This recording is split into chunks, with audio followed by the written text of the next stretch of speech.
It was my first year of university. I had just finished unpacking all of my stuff into my room, and my family had just left. Later on that same day, my roommate finally arrived, and right from the get-go, I knew this kid was the most socially inept person I'd ever met. I introduced myself as Gam, sticking out my arm for a handshake. He paused, looked down at my arm as if he didn't understand at first, then laughed and went, "Oh," and gave me an almost dead fish handshake. I had to ask him for his name since he didn't even tell me when we shook hands. He was Dale. I tried to make small talk, but he just answered my questions with yes or no's, occasionally awkwardly laughing or smiling. Within minutes, we were both just sitting on our beds, on our laptops, not talking to each other. I was upset and planned on requesting to be placed with a different roommate. Anyone would be better than Dale. I thought Dale was just a really awkward kid, but I soon learned he was much more than just that. I met some of the other kids on my floor and they seemed cool, so that was good. I came back to my dorm after looking around campus the first night to find Dale still in the same position he was in when I left. I said, "What's up, Dale?" and he didn't answer. Not to my surprise. It was 9:30, I didn't have anything to do, so I turned out the lamp on my side of the room and went to bed.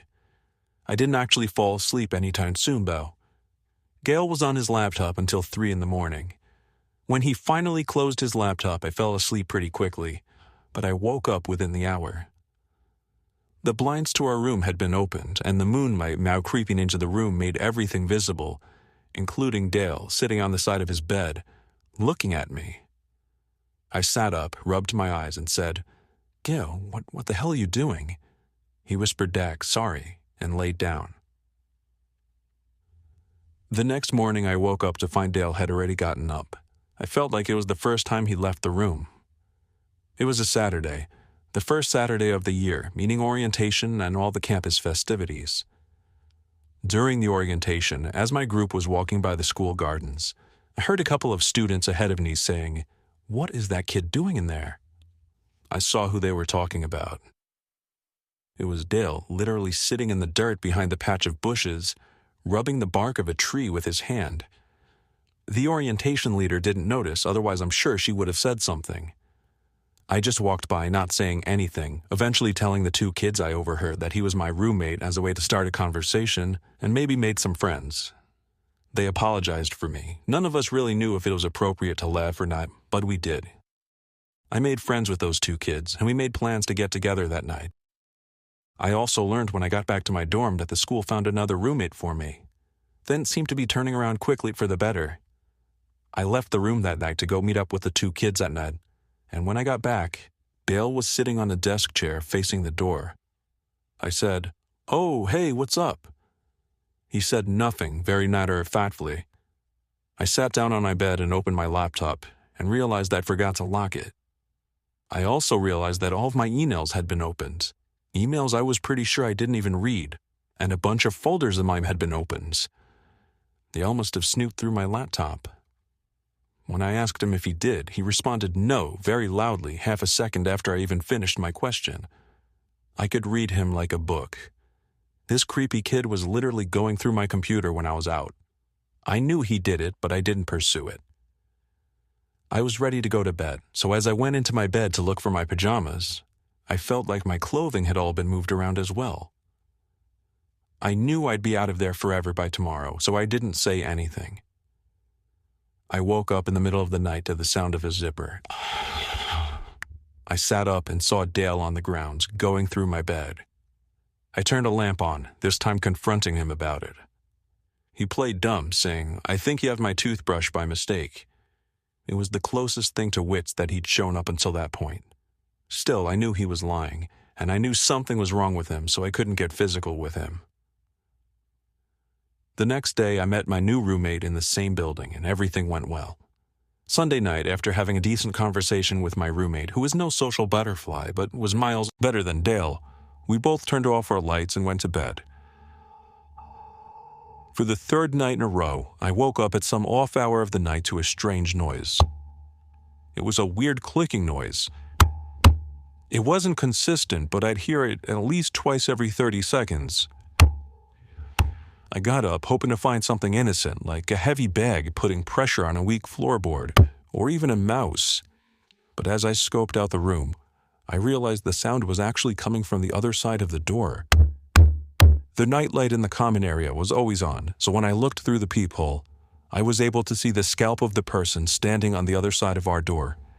They were looking down, so I couldn't see their face, but now that I was paying attention, I realized the tiny clicking noises were actually coming from the doorknob. I was sure the person was trying to unlock the door. I dialed the number for the campus police department, and they showed up in under 5 minutes to the common room, and only then did I feel it was safe to open the door. I found the officers to have Dale in cuffs. I had a feeling it was him.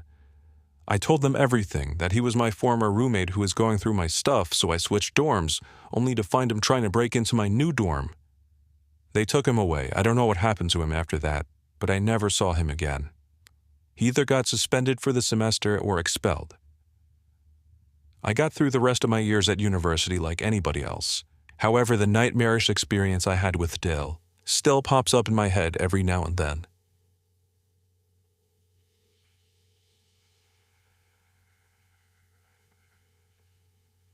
I went to Binghamton University for 2 years. I quickly made a big group of friends there, and we'd go out every weekend. One weekend on a Friday night in October, when my group didn't have any big plans together, me and 2 other close friends decided to hang out in the school nature preserve by the lake. There was this little clearing on the far side of the lake that was convenient for fires. Since it was so far from view of the school or campus security, kids would sometimes, but not often, come here to smoke pot, drink, and do basically all the other drugs. It was a relatively unknown spot on campus by most, and we liked that about it. Tonight we just brought a bunch of beers, lit a fire, and hung out, having what we referred to at the time as a bro chat. As the night progressed, time seemed to pass quicker as the alcohol began to take effect.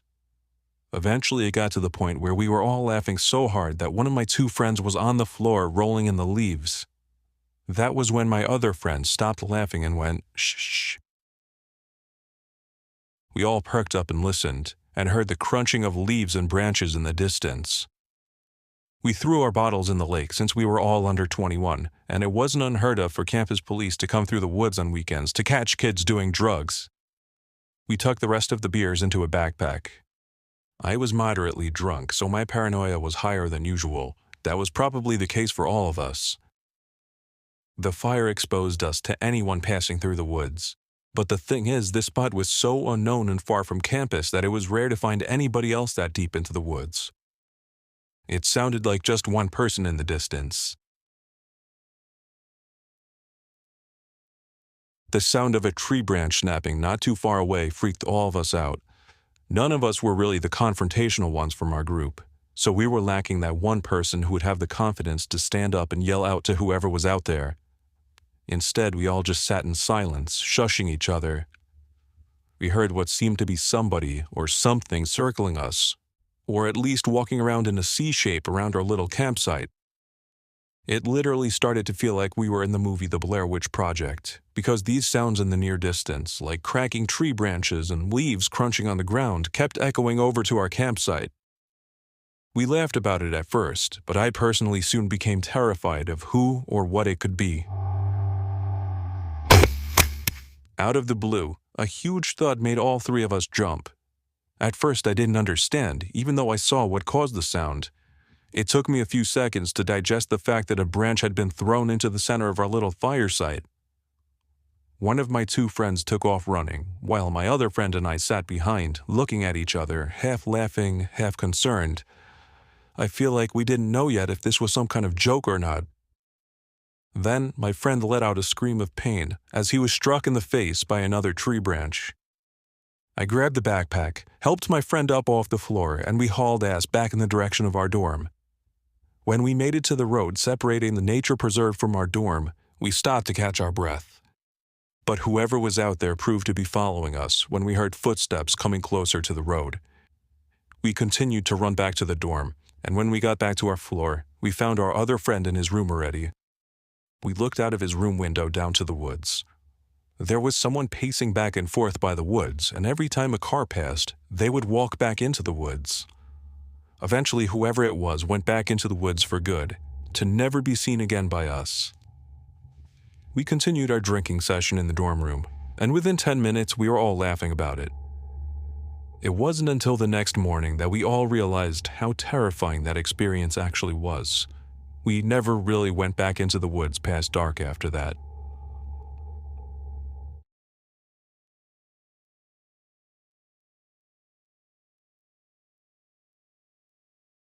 This takes place during the first week of school, my freshman year at the University of Iowa. I was just starting to get comfortable with my roommate.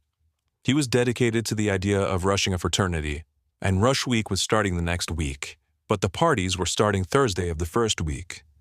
My roommate didn't want to go alone because it would be harder to meet people that way, so he wanted me to go. I happily agreed to go with him.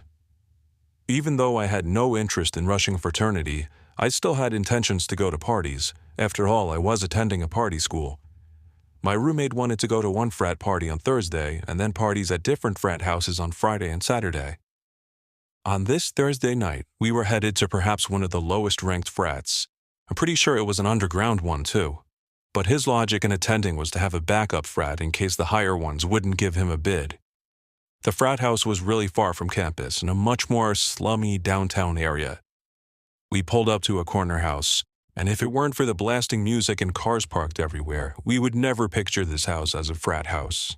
It literally looked like they settled with the first house they found. We knocked on the door to immediately be greeted by some short, chubby guy in a white t-shirt holding a Solo cup. His shirt had sweat stains by his armpits and mid-belly area. He told us to come right in. The party itself was in a horribly dimly lit room, with probably 50 guys bunched up into the living room. It was hot as hell in there to make it even worse. I think I saw maybe 2 girls at the entire party, neither of them even close to attractive. I gave the party a good 20 minutes, talking with one overweight foreigner after another, all giving off antisocial vibes.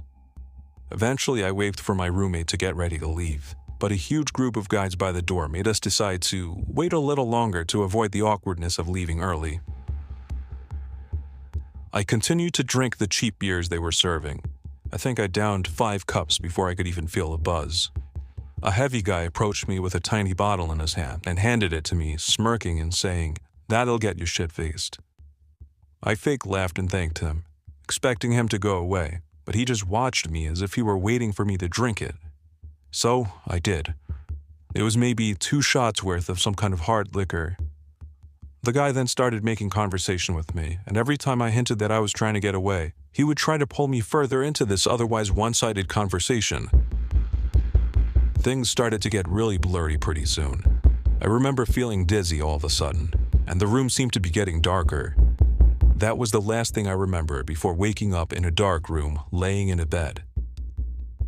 I could hear the sound of music muffled behind closed doors, so I knew I was still in the frat house.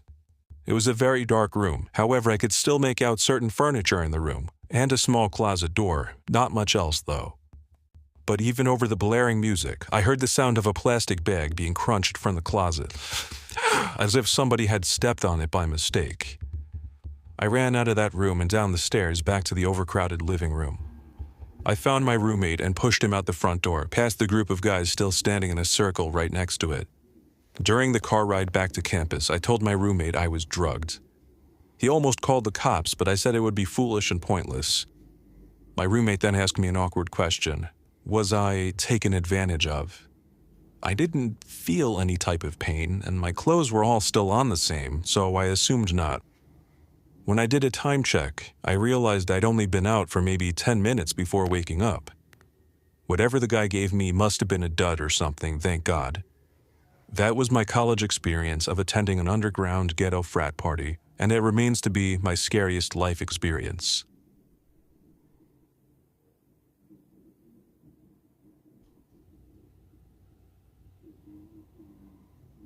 I had a single dorm my first semester of sophomore year. It was in the corner of the floor, kind of secluded from the rest of the dorm rooms, since it was in its own little section. You had to turn a corner to even see the door. It was nice because I'd be able to still talk with friends on my floor, invite people over to my room, and still have privacy when it was time to do homework or go to sleep.